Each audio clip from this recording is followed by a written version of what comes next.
सबके लिए अलग अलग है। ऐसा हो सकता है कि कोई बच्चा बॉटनी या मैथमेटिक्स अच्छा पढ़ता है, पर ऐसा हो सकता है कि वो स्पोर्ट्स में वीक हो, और वहीं 40% वाला बच्चा स्पोर्ट्स में, खेल में या कोई अन्य गतिविधियों में, गाने में, मूवी बनाने में, एक्टिंग करने में, इसमें अच्छा हो। तो अपने बच्चे की प्रतिभा पहचाने और उसको उसी हिसाब से सपोर्ट करें। मेरी क्लास का एक बहुत अच्छा एग्जांपल है, एक लड़का था श्रीराम, वो पढ़ाई में बिल्कुल जीरो था, उसने 12th में वापस कंप्लीट किया और उसका इंटरेस्ट म्यूजिक में था। उसने पापा को बताया कि पापा मेरा इंटरेस्ट म्यूजिक में है और मैं बांसुरी बजाना चाहता हूँ। उसके पापा ने उसको सपोर्ट किया और वो अभी बांसुरी में कॉलेज में लेक्चरर के पद पर कार्यरत है। तो कहने का मतलब है कि अगर आपका एकेडमिक्स अच्छा नहीं है, फिर भी आप जीवन में बहुत अच्छा कर सकते हो। एक छोटा सा एग्जांपल भी मेरे को और याद आया। मैं जब 11th में था तो हमारे पास टेस्ट चल रहे थे, तो उसमें मैंने मेहनत तो की थी, तो मेरा वैसे बैकग्राउंड साइंस मैथमेटिक्स था, तो मैंने मेहनत की थी उसमें और प्रैक्टिस भी अच्छे से किया था, गणित के सवाल भी लगाए थे। पर जैसे ही टेस्ट पेपर हुआ उसमें मैं घबरा गया। मैं देखो ये तो क्वेश्चन मैंने देखे ही नहीं है, इनको मैं सोल्व कैसे करूंगा। एग्जाम में पसीने पसीने आ रहे हैं और मैं एकदम हताश हो गया था, समझ गया था मैं करूँ क्या। तब फिर उसमें जो भी मेरे को एक दो सवाल आते मैंने वो सवाल कर दिया, और फिर जब नंबर आए तो मेरे 10 में से 3.5 नंबर आए। तो टेक्निकली मैं फेल भी हो गया, तो 11th में फर्स्ट टेस्ट में फेल हो गया। बट वहां से मैंने एक चीज सीखी कि इससे नीचे मैं नहीं गिर सकता, अर्थात ये मेरा बेस है। अब मैं जो भी मेहनत करूंगा मैं जीवन में इससे ऊपर ही उठूंगा। तो वहां से कॉन्फिडेंस आ गया कि जीवन में आपने लो भी देख लिया। फिर मैंने मेहनत की, 12th में अच्छे नंबर आए, और यहाँ पे मैं देख रहा हूँ कि बायोलॉजी, केमिस्ट्री और फिजिक्स में एक बच्चे के 100 में 100 बट किसी के मैथमेटिक्स में 100 में से 100 नहीं है। तो 12th में मेरे मैथमेटिक्स में 100 में से 100 थे।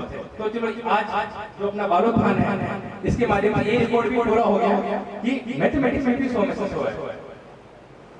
के साथ साथ जो घर में हमारी माताएं हैं वो भी अपने बच्चों पर ध्यान दीजिए कि बच्चा कहाँ जा रहा है, कितना पढ़ रहा है, क्योंकि संगति का असर बहुत इंपॉर्टेंट रोल प्ले करता है एक बच्चे की ग्रोथ में। उसकी संगति क्या है उसके ऊपर भी ध्यान दीजिए। एक वैज्ञानिक अध्ययन में ये भी सामने आया है कि एक बच्चे को और एक चिंपैंजी को साथ में रखा गया, और कुछ टाइम बाद बच्चा चिंपैंजी जैसी हरकतें करने लगा और चिंपैंजी बच्चे जैसी हरकतें करने लगा। तो ये है कि संगति का असर है। हर एक मनुष्य अलग अलग है और वो अपनी जो संगति है उसको अच्छा रखने का प्रयास करता है। इसके अलावा हर एक फील्ड में हर एक व्यक्ति एक्सपर्ट होता है, उस एक्सपर्टीज को पहचाने और उस एक्सपर्टीज में अपना योगदान देने की कोशिश करें। और देखो अभी ये जो रिजल्ट आया है इसके लिए सबने माता पिता को क्रेडिट दिया, सबने स्कूल को क्रेडिट दिया, बट मेरे हिसाब से जिसको सबसे ज्यादा क्रेडिट जाना चाहिए वो है इस संस्थान के डायरेक्टर साहब जी, क्योंकि इन्होंने भी 25 साल पहले कुछ सपना देखा कि मैं एक छोटे से घर से स्टार्ट करूंगा, फिर धीरे धीरे उनके 3 कैंपस हुए, आज कॉलेज बनने जा रहा है। तो ये भी प्रगति है। व्यक्ति अपने जीवन में कुछ सपने देखते हैं और उन सपनों को देख देकर उसको कैसे अर्जित किया जाए उसके प्रति लक्ष्य निर्माण करता है। तो ये चीज है।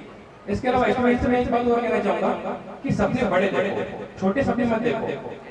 एक बहुत ही मार्क ट्वेन नाम के फिलोसोफर है, उन्होंने ये कहा कि छोटे लक्ष्य अपराध है। मतलब अगर एक बच्चा सिर्फ छोटा लक्ष्य अपने जीवन में निर्धारण कर रहा है तो वो अपराध कर रहा है, अपराध के बराबर है। जैसे कि आपका कोई भी बच्चा हो, वो अगर ये बोले कि मैं बड़ा होकर किसान बनूंगा और जो नॉर्मल लाइफ है वही लाइफ जीऊंगा, हालांकि वो लाइफ खराब नहीं है, परंतु वो लक्ष्य बहुत छोटा है, उसमें इतना पोटेंशियल है कि वो देश का प्राइम मिनिस्टर भी बन सकता है। तो क्यों ना उस जो हाईएस्ट लेवल के लक्ष्य है उसको टारगेट किया जाए। अभी आप लोग कोई डॉक्टर बनने का लक्ष्य निर्धारित है तो डॉक्टर के बाद भी पीजी होता है, पीजी के बाद सुपर स्पेशलिटी होता है, सुपर स्पेशलिटी के बाद में वो उनके जो कुछ आप चाहो तो मेडिकल प्रोफेसर बन सकते हो या और भी अलग तरह की एक्टिविटीज होती है, तो आप उनमें पार्टिसिपेट कीजिए और उसी फील्ड में रहिए। और हमेशा जिस फील्ड में आप जिसमें आपका इंटरेस्ट है उसके पक्के उस्ताद बनिए। ऐसे नहीं कि आप एवरेज बन के रह गए। जैसे कि आपने देखा होगा कि विराट कोहली बहुत अच्छा क्रिकेट खेलता है, बट वो कैसे क्रिकेट खेलता है? उसने 13 साल की उम्र से क्रिकेट खेलना स्टार्ट किया। सचिन तेंदुलकर जिनको हम क्रिकेट का भगवान भी मानते हैं, उन्होंने 6 साल की उम्र में अपना क्रिकेट करियर स्टार्ट किया। तो उन्होंने 6 साल की उम्र में ही डिसाइड किया उनको क्या करना है। और आपको क्या करना है, आज आपके पास मौका है, अपना लक्ष्य आज ही बनाइए और उस लक्ष्य को प्राप्त करने हेतु कार्य करते रहिए। इसके अलावा कुछ गुण आपका होने चाहिए। वो कौन कौन से गुण हैं? सबसे पहला मेहनत। मेहनत के आगे कुछ नहीं, सच में मेहनत के आगे कुछ नहीं। अगर मुझसे पूछा जाए कि किसी एक स्टूडेंट में कौन सा गुण होना चाहिए, या किसी बच्चे में, किसी अभिभावक में, या किसी टीचर में कौन सा गुण होना चाहिए, वो है मेहनत। आज